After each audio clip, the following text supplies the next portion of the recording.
இயேசு கிறிஸ்துவ நாமத்தினால் அழைக்கப்பட்ட சகோதர சகோதரிகள் அனைவருக்கும் மாலை வணக்கத்தை தெரிவித்துக் கொண்டு இன்றைக்கான காணொளிக்கு நம்ம போலாங்க. இன்றைக்கு நம்ம பார்க்க போகின்ற தலைப்பு என்னன்னு பாத்தீங்கன்னாக்கா, உடன்படிக்கை பெட்டி பற்றிய 7 மர்மங்கள், 7 mysteries about the ark of the covenant. உடன்படிக்கை பெட்டி நமக்கு நல்லாவே தெரியும். தேவன் என்ன பண்றாருனாக்கா, இஸ்ரேல் ஜனம் வனாந்தரத்துல சுற்றி திரியும் போது தேவனை ஆராதனை செய்வதற்கு அவங்களுக்குன்ட்டு ஒரு ஆலயம் இல்லைங்க, கட்டடம் இல்லை. அப்போ ஒரு டென்ட்டை வந்து தேவன் பண்ண சொல்றாருங்க. அந்த டென்ட் பேர் வந்து ஆசாரிப்பின் கூடாரம், டேபனக்கிள். அதுக்குள்ள மகா பரிசுத்தமான ஸ்தலத்துல என்ன பண்ணுவாங்க, தேவன் அவங்க கிட்ட வந்து பேசுவாருங்க. எதன் மத்தியில வந்து பேசுவார் அப்படின்னு பாத்தீங்கன்னாக்கா, அங்க உடன்படிக்கை பெட்டி இருக்கும். அங்க மர்சி சீட், கிருபாசனம் அப்படின்ற ஒரு இடத்துல தேவனுடைய பிரசனம் வரும். அங்க வந்து அவர் பேசுவாருங்க. சோ இந்த பெட்டியை பற்றி நம்ம பார்க்கும்போது ரொம்ப ஆச்சரியமா இருக்குதுங்க. இன்னைக்கு இது எங்க இருக்குதுன்ட்டு யாருக்குமே தெரியல. பைபிள்ல நீங்க பாத்தீங்கன்னாக்கா அப்ரப்டா ஒரு முடிவு வருதுங்க இல்லைங்களா? அதுக்கப்புறம் என்ன ஆச்சு, எங்க வந்து இதை எடுத்துட்டு போனாங்க அப்படின்றது இன்னைக்கு வரைக்கும் யாராலையும் வந்து கண்டுபிடிக்க முடியலைங்க. சோ அந்த 7 விஷயங்களை பத்தி நம்ம பார்க்கலாங்க. ரொம்ப ரொம்ப ஆச்சரியமா இருக்குதுங்க. அதுல முதலாவது விஷயம் என்னன்னு பாத்தீங்கன்னாக்கா, இந்த உடன்படிக்கை பெட்டி பத்தி அதிகமா வசனங்கள் இல்லைங்க. எப்பத்துல இருந்துன்னு பாத்தீங்கன்னாக்கா, பாபிலோன் தேசத்தார் வந்து இஸ்ரவேல கைப்பற்றி கொள்றாங்க. அது வந்து 2 ராஜாக்கள் 25ஆம் அதிகாரத்துல வருது. அதுக்கப்புறம் இந்த உடன்படிக்கை பெட்டி பத்தி வசனமே இல்லை. இது ரொம்ப ரொம்ப ஆச்சரியமா இருக்குதுங்க. நிறைய பேர் இன்னைக்கு வரைக்கும் என்ன பிலீவ் பண்றாங்க அப்படின்னு பாத்தீங்கன்னாக்கா, இஸ்ரேல் ஜன மத்தியிலேயே இந்த ஒரு நம்பிக்கை இருக்குதுங்க. ஒரு நாள் தேவன் அதை வெளிப்படுத்துவாரு, இந்த பெட்டி எங்க இருக்குது அப்படின்றத ஜனங்களுக்கு காட்டுவாரு. அதுக்காகவே தேவன் இதை வந்து மறைத்து வைத்திருக்கிறார் அப்படின்ற நம்பிக்கை அவங்க கிட்ட இருக்குது இல்லைங்களா? ஜோஷியா ராஜா ஆண்டு கொண்டு இருந்த காலத்துல ஒரு வசனம் வருதுங்க. 2 நாளாகமும் 35ஆம் அதிகாரம் 3வது வசனத்துல அவர் என்ன சொல்றாருனாக்கா, லேவியர் வந்து இந்த உடன்படிக்கை பெட்டியை கொண்டு வாங்க அப்படின்ட்டு சொல்றாரு. இது வந்து 2 Chronicles chapter 35:3ல இஸ்ரவேலர் அனைவருக்கும் உபதேசிக்கிறவர்களுக்கும் கர்த்தருக்கு பரிசுத்தமாய் இருக்கிறவர்களாகிய லேவியரை நோக்கி, இஸ்ரவேலின் ராஜாவாகிய தாவீதின் குமாரன் சாலமோன் கட்டின ஆலயத்திலே பரிசுத்த பெட்டியை வையுங்கள். அது இனி உங்கள் தோள்களுக்கு பாரமாய் இருக்க வேண்டியதில்லை.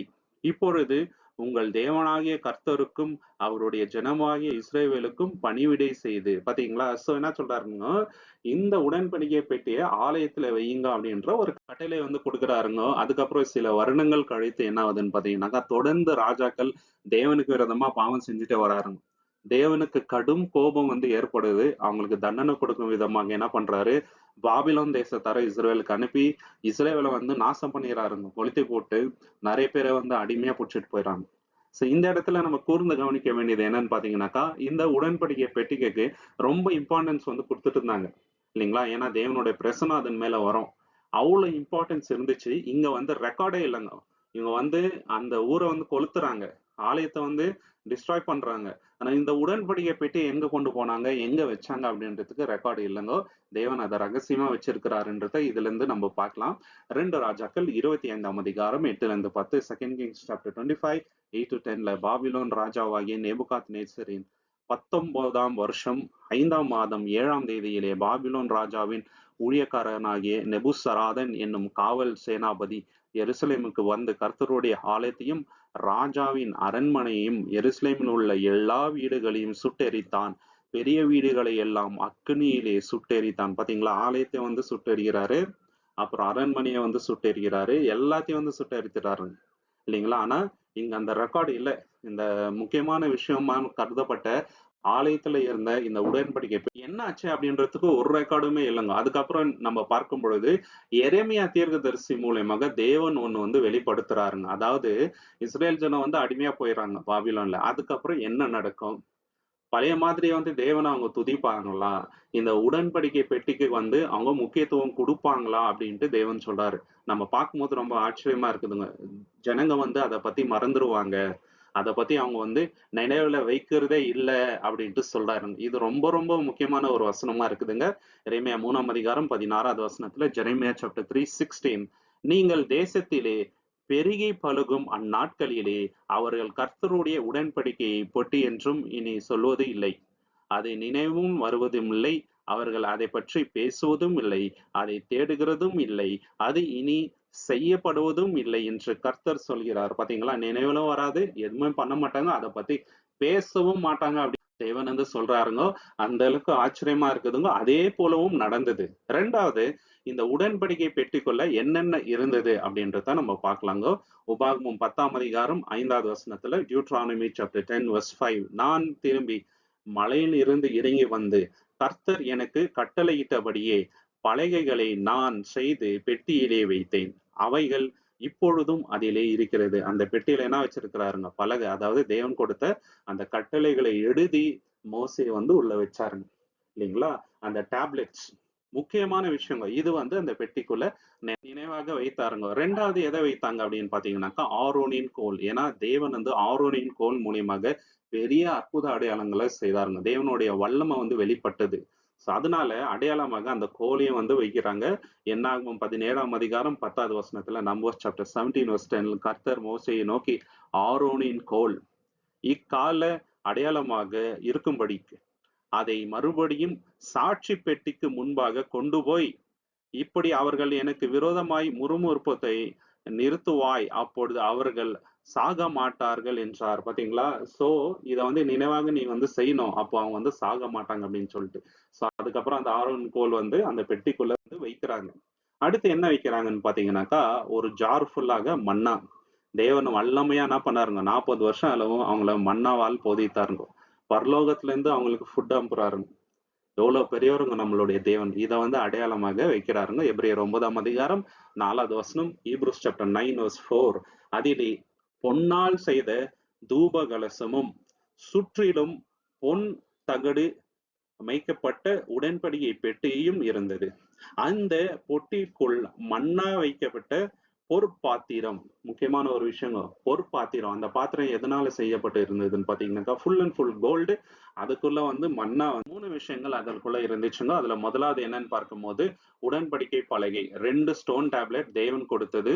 தேவனுடைய கட்டளை வந்து அதுல எழுதப்பட்டு இருந்துச்சுங்க. 2வது விஷயம் என்னன்னு பாத்தீங்கன்னாக்கா ஆரோனின் கோல். 3வது விஷயம் என்னன்னு நம்ம பார்க்கும் பொழுது ஒரு ஜார் ஃபுல்லா மண்ணா வைத்திருந்தாங்க. ஆச்சரியமான விஷயம் என்னன்னு பாத்தீங்கன்னாக்கா சாலமன் ஆலயத்தை கட்டும் பொழுது இந்த உடன்படிக்கை பெட்டிக்குள் ஒரே ஒரு விஷயம் தான் இருந்துச்சு. அது என்னன்னு பாத்தீங்கன்னாக்கா தேவன் கொடுத்த அந்த கற்பனையின் கல் மட்டும் தான் இருந்துச்சுங்க. வேற எதுவுமே இல்லை. இது ரொம்ப ஆச்சரியமா இருக்குதுங்க. அது எங்க போச்சு, என்ன ஆச்சு அப்படின்றதுக்கு ரெக்கார்டே இல்லை. ரகசியமா இருக்குது. 1 ராஜாக்கள் 8ஆம் அதிகாரம் 9வது வசனத்துல இதை வந்து நம்ம பார்க்கலாம். ஃபர்ஸ்ட் கிங் சாப்டர் 8 வெர்ஸ் 9ல கர்த்தர் இஸ்ரவேல் புத்திரரை எகிப்து தேசத்திலிருந்து புறப்பட பண்ணின போது ஓரேபிலே மோசே அந்த பெட்டியிலே வைத்த 2 கற்பலகைகளை ஒழிய அதற்குள் வேறு ஒன்றும் இல்லை. பாத்தீங்களா? வெறும் அந்த கற்பலகைகள் மட்டும் தான் இருந்துச்சு. வேற எதுவுமே. இதுவும் ரொம்ப ஆச்சரியமான விஷயமா இருந்துச்சுங்க. அது மட்டும் இல்லாம 3வது நம்ம என்ன பாக்குறோம்னாக்கா அந்த உடன்படிக்கை பெட்டியின் மேல தேவனுடைய வல்லம் இருந்துச்சுங்க. யாராவது அத அனாவசியமா தொட்டா சில பேருக்கு மட்டும்தான் உரிமை இருக்குதுங்க. அதை தொடர்றதுக்கு அனுமதி தேவன் கொடுத்திருந்தாரு. வேற யாராவது அதை டச் பண்ணா இமீடியட்டா வந்து செத்து போயிடுவாங்க. இந்த மாதிரி தேவனுடைய வல்லமை அதன் மேல இருந்துச்சுங்க சகோதர சகோதரி. 2 சாமுவேல் 6ஆம் அதிகாரம் 6ல இருந்து 7 நம்ம பார்க்கலாம். 2 சாமுவேல் சாப்டர் 6 and 7 அவர்கள் நாகோனின் போர்க்களம் இருக்கின்ற இடத்துக்கு வந்தபோது மாடுகள் மிரண்டு பெட்டியை சாய்ந்தபடியினால் உஸ்ஸா தன் கையை நீட்டி தேவனுடைய பெட்டியை பிடித்தான்.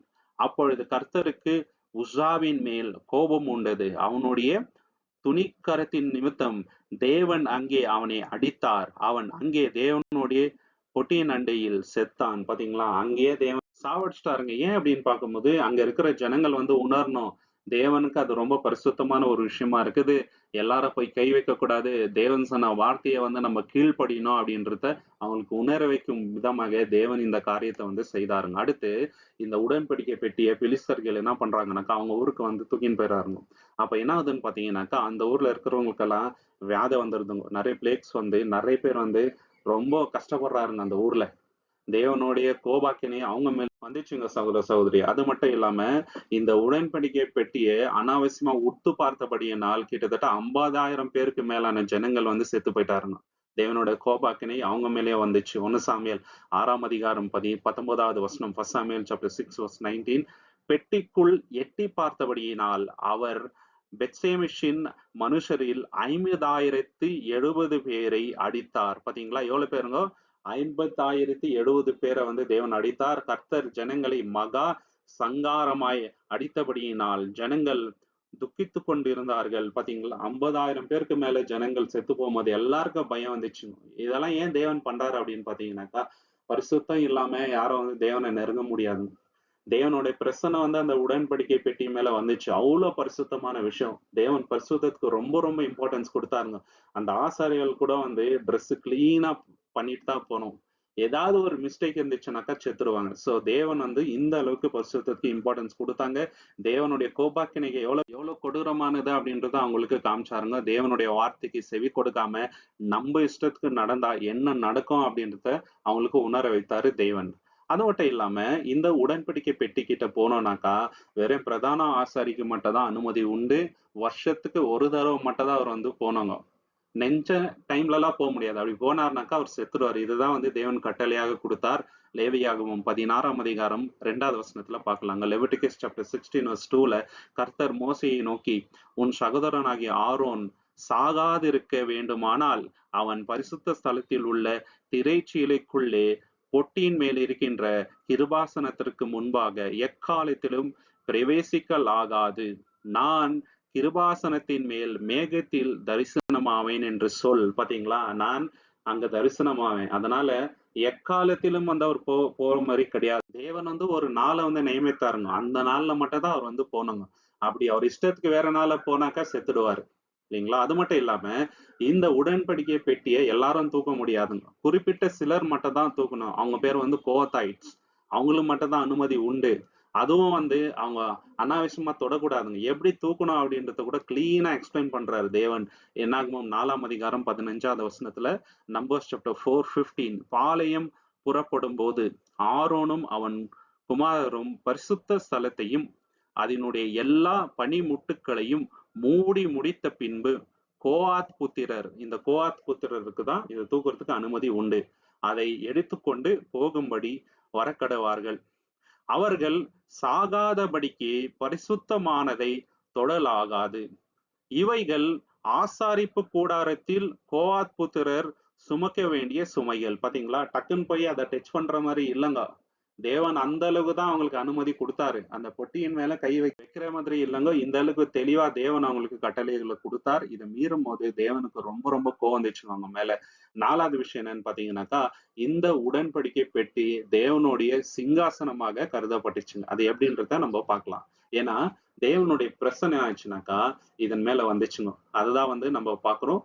அந்த கிருபாசனம் இல்லைங்களா? அங்க தேவன் வந்து அவங்க கிட்ட பேசினார். அதனால இது தேவனுடைய சிங்காசனமாக கருதப்பட்டுச்சு. யாத்திராகமம் 25ஆம் அதிகாரம் 22வது வசனம். எக்ஸடஸ் சாப்டர் 25 verse 22 அங்கே நான் உன்னை சந்திப்பேன். கிருபாசனத்தின் மேலிருந்தும் சாட்சி பெட்டியின் மேல் நிற்கும் 2 கேருபீன்களின் நடுவில் இருந்தும் நான் இஸ்ரவேல் புத்திரருக்காக உனக்கு கட்டளை இட போகிறவர்களை எல்லாம் உன்னோடே சொல்லுவேன். பாத்தீங்களா? நான் அங்கதான் பேசுவேன் அப்படின்றாருங்க. 2 கேருபீன்கள் இருக்கும். அது நடுவுல வந்து தேவனுடைய பிரசனம் வரும். அந்த இடத்துல இருந்து நான் உன்னோட பேசுவேன்ட்டு தேவன் சொல்றாருங்க.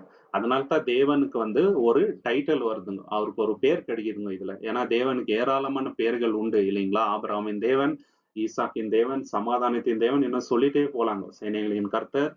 சோ இங்க ஒரு பேர் வருது. அது என்னன்னு பாத்தீங்கன்னாக்கா, கேருபின் மத்தியில் வாசம் பண்ணுகின்றவர், காட் என்த்ரோன்ட் பிட்வீன் த கேருபின் அப்படின்ற பேர் வந்து தேவனுக்கு இதன் மூலியமாக இந்த இடத்துல இருந்து வருதுங்க.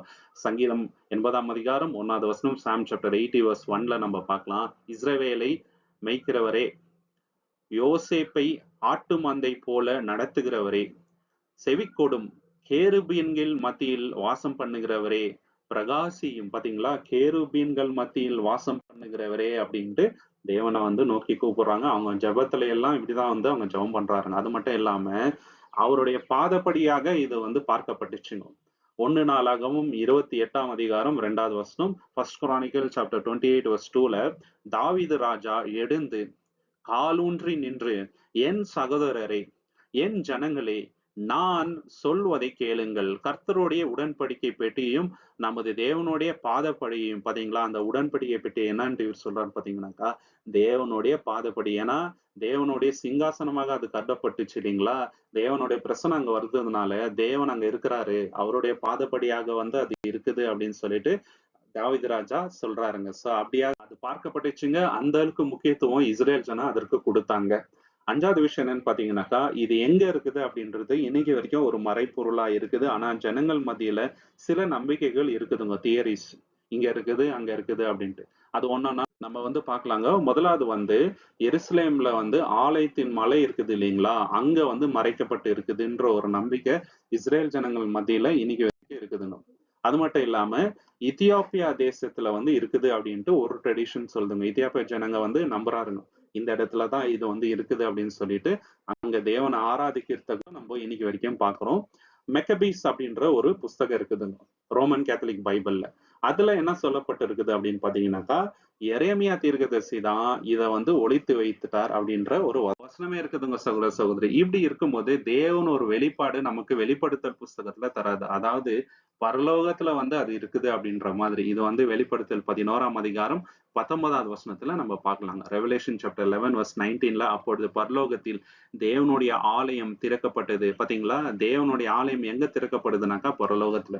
இது வந்து இயேசு கிறிஸ்துவின் 2ஆம் வருகையில நடக்க போகின்ற சம்பவத்தை அடையாளமாக சொல்றாங்க. அப்போ நம்ம என்ன பாக்குறோம்னாக்கா, அந்த ஆலயத்துக்குள்ள இந்த உடன்படிக்கை பெட்டி இருக்க போகுது அப்படின்ட்டு வசனம் இங்க சொல்லுதுங்க. அவருடைய ஆலயத்திலே அவருடைய உடன்படிக்கை பெட்டி காணப்பட்டது. பாத்தீங்களா? என்ன ஆச்சரியமான ஒரு விஷயம் பாருங்க. இல்லைங்களா? 2 ராஜாக்கள்ல கடைசியாக அதோட ரெக்கார்டு இருக்குது. அதுக்கப்புறம் வெளிப்படுத்தல தான் வருது.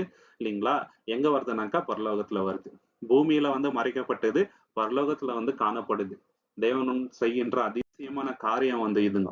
6வது விஷயம் என்னன்னு பாத்தீங்கன்னாக்கா, 2வது ஆலயம் வந்து கட்டினாருங்க இஸ்ரேல்ல. 1ஆம் ஆலயம் வந்து அழிக்கப்பட்டுச்சுங்க பாபிலோன் தேசத்தாரால.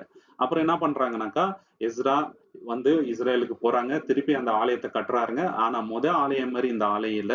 முக்கியமான விஷயம் என்னன்னு பாத்தீங்கன்னாக்கா, இந்த 2வது ஆலயத்துக்குள்ள உடன்படிக்கை பெட்டியே இல்லைங்க.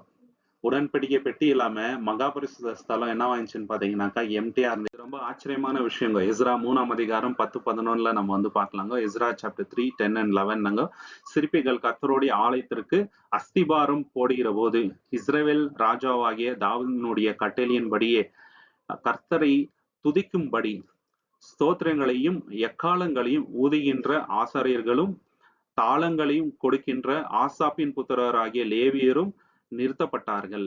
அவர்கள் கர்த்தரை துதித்து போற்றி அவர் நல்லவர், இஸ்ரவேலின் மேல் அவருடைய கிருபை என்றும் உள்ளது என்று மாறி மாறி பாடினார்கள். பாத்தீங்களா? இதெல்லாம் பண்றாருங்க. ஆனா முக்கியமான ஒரு விஷயம் என்னன்னு பாத்தீங்கன்னாக்கா, மகா பரிசுத்தமான ஸ்தலத்துக்குள்ள வைக்கப்படுகின்ற அந்த உடன்படிக்கை பெட்டி இல்லைங்க. எங்க போச்சு என்னாச்சுன்றதே இன்னைக்கு வரைக்கும் ரகசியமா இருக்குதுங்க. ஆனா தேவன் ஒண்ணு வெளிப்படுத்திட்டாரு. அது என்னன்னு பாத்தீங்கன்னாக்கா, தேவனுடைய ஆலயம் மகிமையாக திரும்பி வரப்போதுங்க பரலோகத்துல இருந்து. அதுல வந்து உடன்படிக்கை பெட்டி மகிமையா இருக்க போதுங்க. தேவன் அதிசயமான காரியங்களை செய்பவர் என்பதற்கு இது ஒரு அடையாளமா இருக்குதுங்க. ஆகாய் 2ஆம் அதிகாரம் 3வது வசனத்துல ஆகாய் சாப்டர் 2, 3ல என்ன சொல்றாருனாக்கா, சாலமோன் ஆலயத்தை கட்டும் போது அது மகிமையா இருந்துச்சு இல்லைங்களா? தேவனுடைய பிரசனம் அதன் மேல மேகமா வந்துச்சுங்க பிரதிஷ்டை பண்ணும் போது. ஆனா 2வது ஆலயத்தை அவங்க வந்து கட்டும் போது அப்படி ஆகல. இதுல இருந்து நம்ம உணர வேண்டியது என்னன்னு பாத்தீங்கன்னாக்கா, 2வது ஆலயம் பரலோகத்துல இருந்து வந்து இறங்கும் போதுதான் மகிமையா வரப்போகுது அப்படின்றத நம்ம உணரலாங்க. அதுதான் வந்து மெய்யான ஆலயம் அப்படின்றத தேவன் உணர்த்துறாரு. ஜோசிபஸ் அப்படின்றவர் இருக்கிறாருங்க. இவர் வந்து வரலாற்று ஆய்வாளர். அவருடைய குறிப்புல என்ன எழுதுறாருன்னு பாத்தீங்கன்னாக்கா, 2வது ஆலயத்துக்குள்ள மகா பரிசுத்தமான ஸ்தலத்துல உடன்படிக்கை பெட்டி இல்ல. அந்த இடம் வந்து எம்டியா இருந்துச்சு அப்படின்றத குறிப்பு எழுதுறாருங்க. இது முக்கியமான ஒரு அடையாளமா இருக்குதுங்க. 7வது விஷயம் நம்ம பார்க்கும்போது, இந்த உடன்படிக்கை பெட்டி 2ஆம் தரம் எப்படி மகிமையா வரப்போகுது அப்படின்றத வெளிப்படுத்தல் 11ஆம் அதிகாரம் 19வது வசனத்துல நம்ம வந்து பார்க்கலாங்க. Revelation chapter 11 verse 19. அப்பொழுது பரலோகத்தில் தேவனுடைய ஆலயம் திறக்கப்பட்டது. அவர்களுடைய ஆலயத்தில் அவருடைய உடன்படிக்கை பெட்டி காணப்பட்டது. பாத்தீங்களா? முக்கியமா உடன்படிக்கை பெட்டியை தான் ஸ்ட்ரெஸ் பண்ணி சொல்றாருங்க. அதுக்கு ஒரு அடையாளம் இருக்குது. அதனால்தான் அதை சொல்றாரு. அப்ப காணப்படும் போது என்னெல்லாம் நடக்குது அப்படின்றத பார்க்கலாங்க. அப்பொழுது மின்னல்களும் சத்தங்களும் இடி முழக்கங்களும் பூமி அதிர்ச்சியும் மிகுந்த கல்மழையும் உண்டாகும். எப்படி வரப்போகுது பாத்தீங்களா? மின்னல்கள், சத்தங்கள், இடி முழக்கம், பூமி அதிர்ச்சி, கல்மழை இதெல்லாம் சேர்ந்து வருதுன்னா எவ்வளவு அமேசிங்கா இருக்குங்க அந்த விஷயம் பார்ப்பதுக்கு இல்லைங்களா? எபிரேயர் 8ஆம் அதிகாரம் 5வது வசனத்துல பவுல் தெளிவா என்ன எக்ஸ்பிளைன் பண்றாருனாக்கா, இந்த ஆசாரிப்பின் கூடாரத்துல செஞ்ச விஷயங்கள் எல்லாமே பரலோகத்துக்கு ஒரு அடையாளமா இருக்குது. உண்மை என்னன்னு பாத்தீங்கன்னாக்கா, பரலோகம் தான் மெய்யான ஆலயம். இயேசு கிறிஸ்து நம்மளுடைய பிரதான ஆசாரியர் அப்படின்றத எபிரேயர் 9ஆம் அதிகாரம் 23வது வசனத்துல நம்ம பார்க்கலாங்க. இன்னைக்கு வரைக்கும் இயேசு கிறிஸ்து என்ன பண்றாருங்க? நமக்காக தேவனிடத்துல பரிந்து பேசுகின்றோம். தேவன் தாமே இந்த வசனங்களை ஆசீர்வதிப்பாராக. உங்களுக்கு இந்த காணொளி பிடிச்சிருந்தா லைக் பண்ணுங்க, ஷேர் பண்ணுங்க, சப்ஸ்கிரைப் பண்ணுங்க. தேவனோட நாமத்துக்கு என்றென்றைக்குமே மகிமை உண்டாவதாக. நீங்கள் கொடுக்கின்ற எல்லா ஆதரவுக்கும் நன்றிகள். Thank you so much. ஆமென்.